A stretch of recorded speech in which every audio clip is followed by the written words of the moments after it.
Hello and welcome back to Saudi Arabia. I'm now here in Dammam, staying in the Eastwood Hotel, which is really nice. Take a look at this luxury room here. 500 riyal for 3 nights. It's around £100. Good location, nice bathroom attached here. I think for Saudi that's actually really good value, and that's not sponsored, by the way. When you find a good hotel, you got to tell the people. So in this video, I've got a Saudi guy who's going to help show me around Dammam and possibly Khobar, the city that's also kind of half attached to Dammam. And I took a bus here from Riyadh, about 6 hours, with a company called ARAMCO, and that was only around £12, 60 something riyal for the journey. Pretty good. You can also take the train, you can also fly, but the bus is the best way to see the desert and a few sand dunes on the way, which was good. So I'm about to head out now and meet my friend, and hopefully we'll enjoy this video of Dammam, the city in the far east of Saudi Arabia. So I'm now here with Aziz and we're about to try some local food in a restaurant.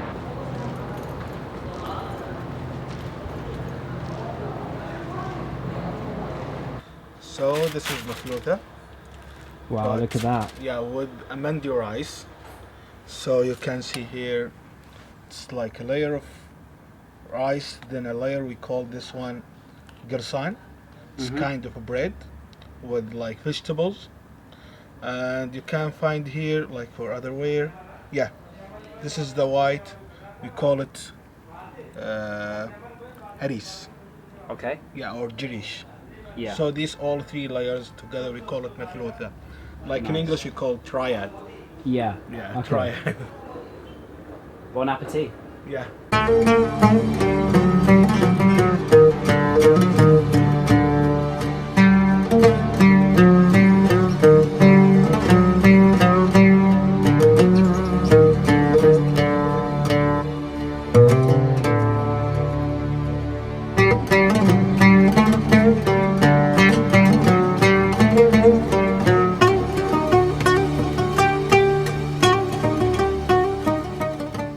So we're now here on MURJAN Island, which is a great place to soak in the views of the Corniche and the city of Dammam across the way. This time of day, just after 3 p.m, it's particularly quiet as most people will be here around sunset and around nighttime. But this is one particular place you can come for a stroll. In the middle there seems to be this large lighthouse or something, but I'm not sure exactly what it is. Some gardens around here too, and you will see a few people sitting around and some friendly fishermen who were waving to me just a second ago.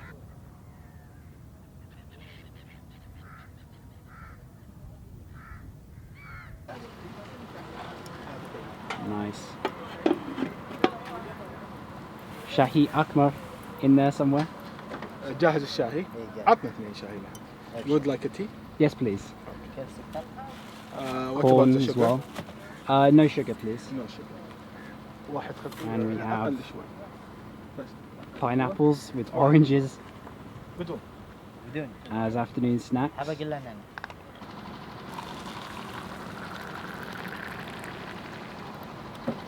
In the car and onwards to the next destination with the tea we just got from the guy, and inside is nana and another type of mint. I forgot the name of the other one. حبك. Habak, there we go. It's kind of a red tea with those 2 flavors, usually with a lot of sugar, but not for me. And views outside the window. Here is Hayo, Mecca, Medina. Here is the south, and here is the big one, the east. When they put the oil, see. And the biggest oil field you said is near the UAE somewhere. Yeah, here. It's see. called Shaiba. See? Here where like most of pilgrims go around. Yeah. I did it in the roof here. Like see how far away I should move. How long does it take to go around the roof 7 times? It is about like if you are next to the first floor, it's like 5 per one, because you should like go 7 times. So it needs 5 minutes, 4 minutes if you're just close to it. But if you are in the above on the third floor, you need more than maybe 12 minutes per like one circle. Okay. It's more than 1 hour and a half.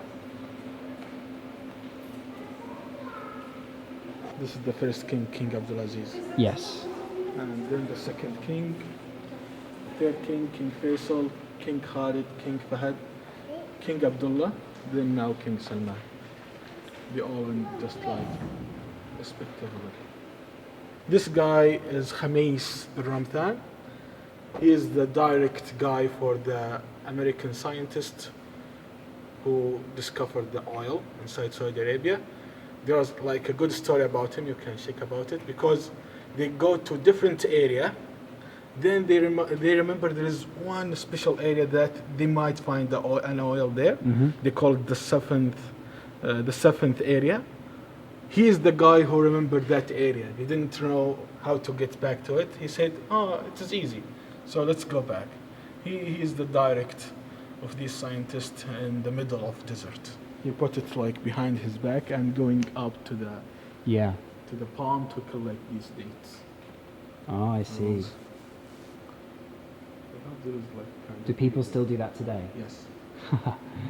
Amazing.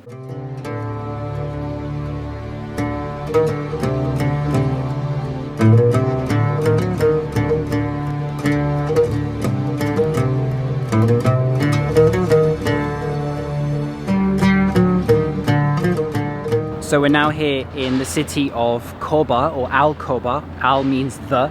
In many cities here in Saudi have the word Al in front of them.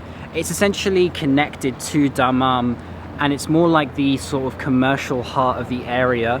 Lots of shopping centres and modern places opening up here, just like the one around me, brand new. We're just next to the causeway, which takes you to Bahrain. And here there are new places sprouting up all over the place, in cinemas, coffee shops, cafes and restaurants, just full of people having a good time and enjoying themselves. A cool place to hang out. And these kind of places are popping up all over the cities here in Saudi Arabia as things are developing extremely fast and have been for the last few years.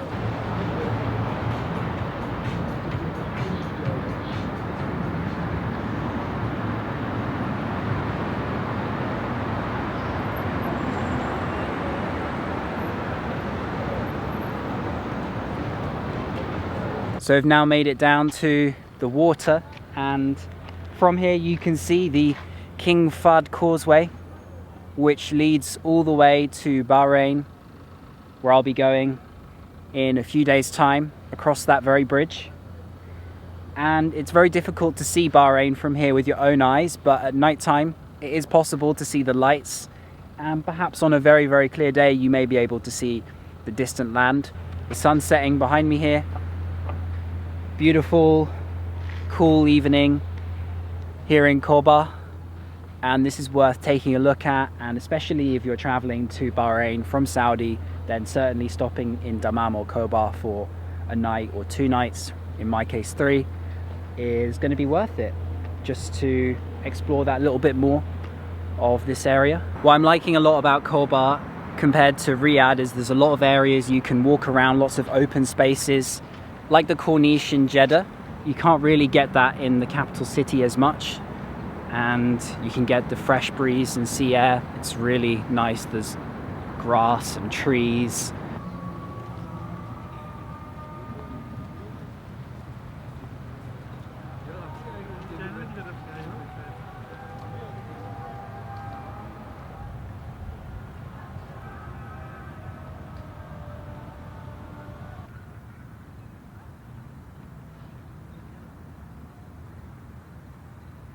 So the sun has now gone down, and we've come here to the King Abdulaziz Center for World Culture, which is lit up in red. The reason for that is because there's a special week where they're theming Vietnam here. You'll see Vietnamese flags all over the outside of the center, and they do different things throughout the year, and it's one of the most interesting places because there's usually something always going on here.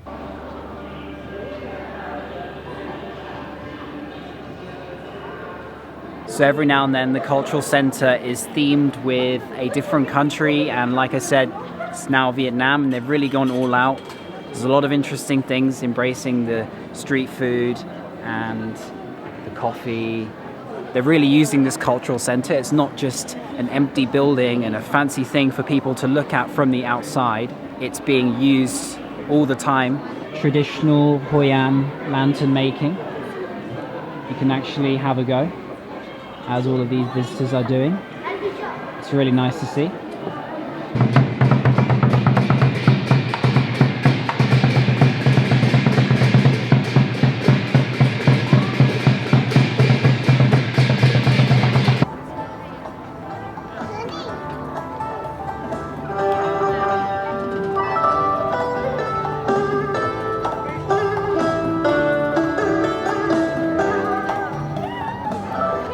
All of this put on by Saudi Aramco, which is the #1 oil company in the world and the largest company in the world and one of the richest. Of course, it would be of a standard that would really make you amazed.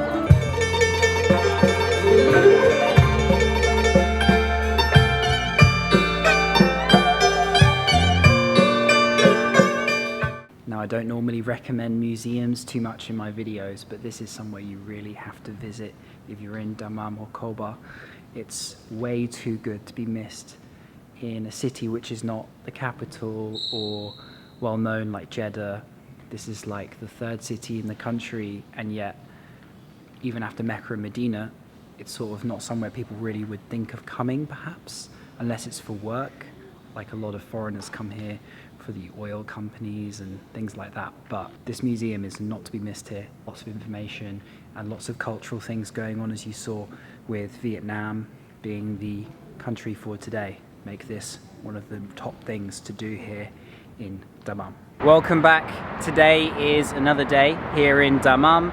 I've been editing throughout the daylight hours. It's now dark, and I just thought I'd wrap up this video as it's my last night here in Saudi. Behind me, by the way, you can see the golden arches of McDonald's, and Dammam is actually the city in Saudi Arabia with the largest concentration of fast food American outlets, and that's because a lot of the city has been greatly influenced by the Americans in terms of coming to Saudi, and this particular place is where Aramco, one of the largest companies in the world, is based, and as such many American expats live here, and there's a huge influence in the way the city's been built, the gridded system.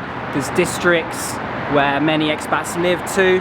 A KFC in front of me, a Baskin Robbins, every kind of American fast food, Dunkin' Donuts, Subway, Hershey, you name it. It's all here in Dammam. One thing I've only seen in Saudi Arabia and no other country I've ever been to, the drive-through ATM. There's even a drive-through for Starbucks here. Now that may be in other countries, and the ATM may be in other countries too, but I haven't seen it in anywhere that I've been before. Nearly back at my hotel, walking beside the busy road, which took about 10 or 15 minutes to cross.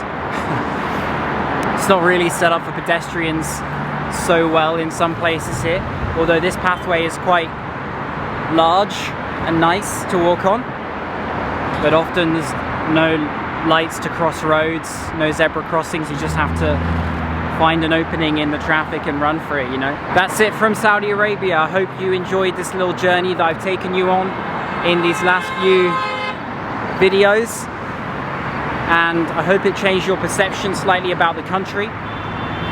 I only have good things to say from what I've seen, and I'd recommend it to those that are interested in seeing what it's really like here. So, I'll see you on the next video. Until then, peace.